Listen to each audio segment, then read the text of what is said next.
What's up guys, it's me Jeremy. There's been some new announcements for what's going to be upcoming in terms of changes for League of Legends, mainly focused on the next patch 8.19, which is the patch that's going to be the one that Worlds is played on, as well as some information for the preseason. Now the patch for Worlds is going to have a lot of balance tweaks overall and a good chunk of changes, many of which have been already confirmed by multiple different rioters. So today we're taking a look at a list of some more upcoming changes to League of Legends. And if you enjoyed the video, please hit that like button or let us know in the comment section below, and be sure to subscribe for some more videos. And this video is going to be sponsored and edited by ProGuides.com. ProGuides is a guide website with the intention to helping you become the best player that you can be. They recently released a new and fun way to learn League of Legends. You can choose a course to study and earn points for answering questions with personalized data tracking. And you can also talk to a challenger player to get personalized help or ask questions 24/7 at any time using the website. Let's jump right into the video.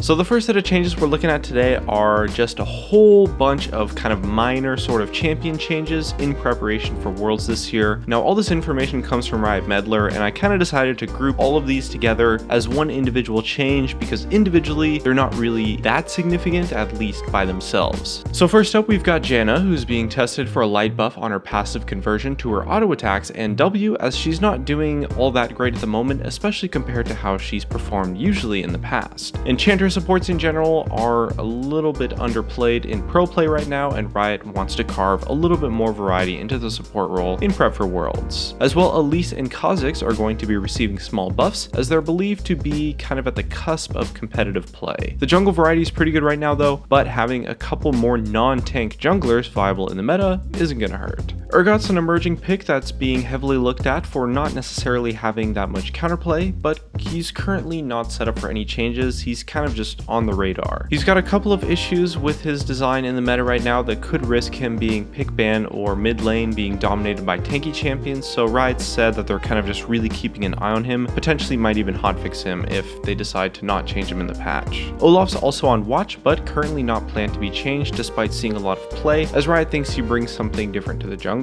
And Kai'Sa is the final champion that's noted as being under the microscope. Riot wants to see the 8.18 nerfs in action before taking any further steps against her. Lastly, Nar's previous armor nerf has been pulled since 8.18 due to dropping priority in professional play.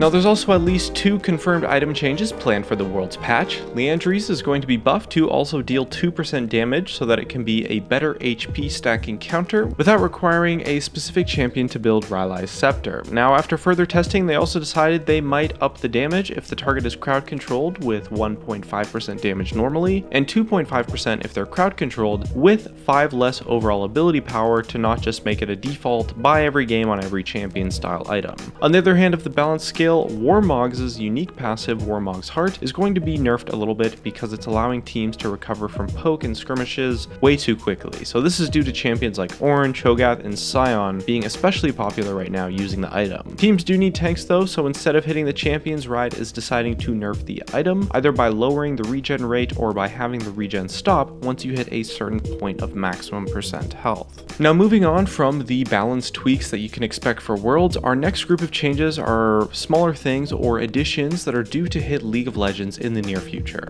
So the first of these changes is better indication for execute abilities. Riot has been considering adding indicators like pikes to some other execute abilities, but they specifically mentioned that they don't want to add this indicator for all of them. The current plan they have is to add better indicators to abilities where judging the threshold of the execute is not a core part of the ability's skill check, the main one being Urgot's ultimate. Abilities where gauging the reset or amount of damage needed for a kill, where that's a significant part of the ability's skill needed to use it properly, those are going to be kept the same. The key example for that mentioned was Darius, who's not going to receive an indicator.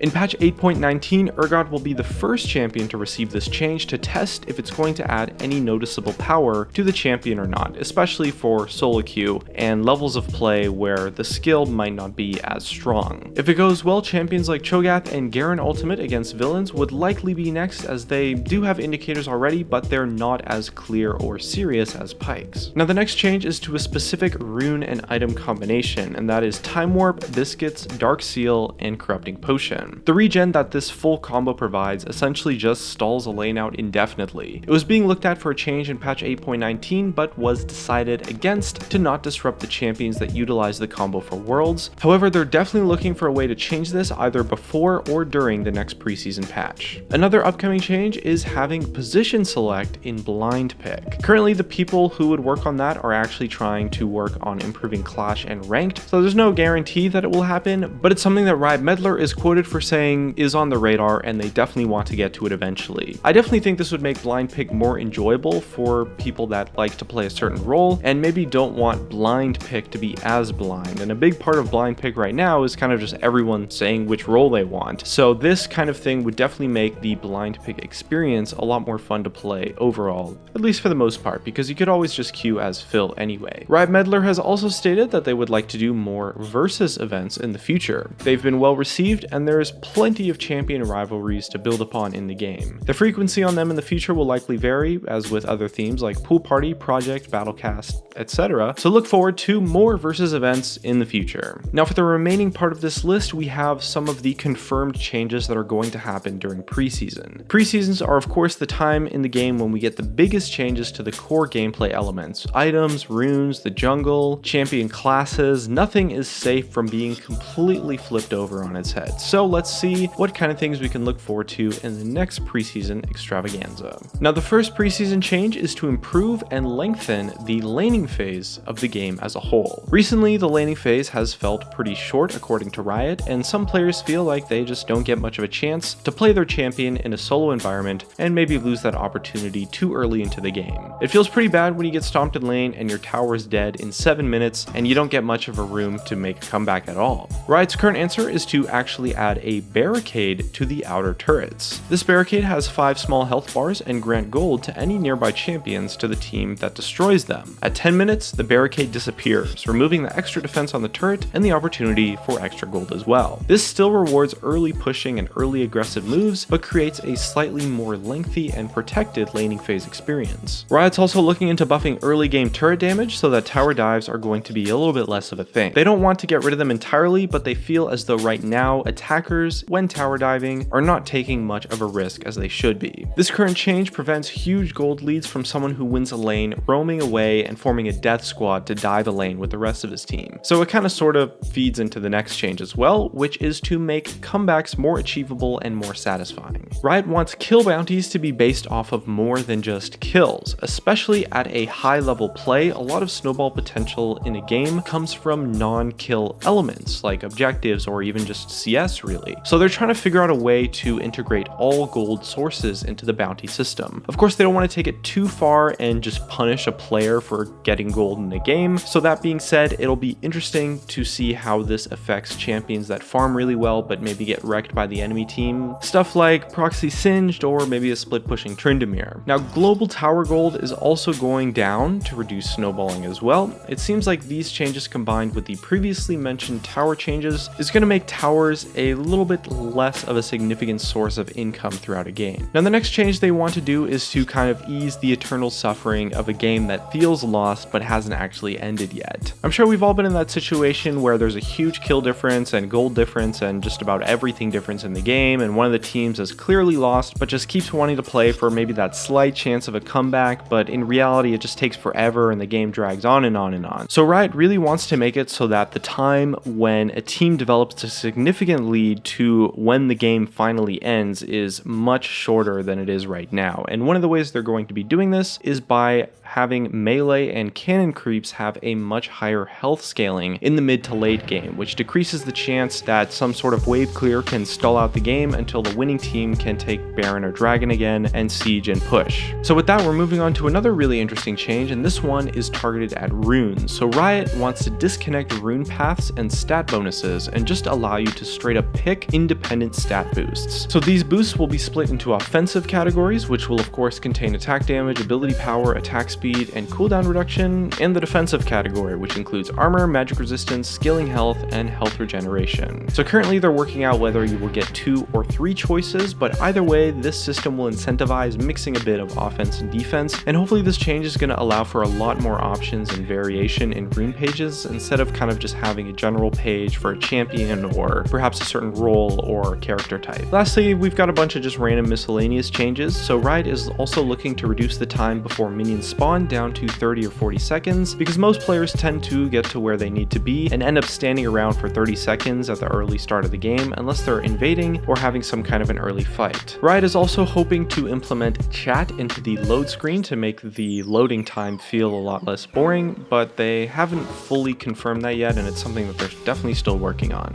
Either way, that's just about going to wrap up this list of upcoming changes to League of Legends in the near future. Definitely let me know what you think about these changes. I think they look pretty good. I'm pretty hyped for the next preseason. I think it's going to be really cool. Definitely let us know though in the comment section below, and hit that like button, smash that like button. And if you made it all the way to the end of the video and you haven't subscribed already, what the hell are you doing, man? Hit that subscribe button, and I'll see you in the next video. Thanks.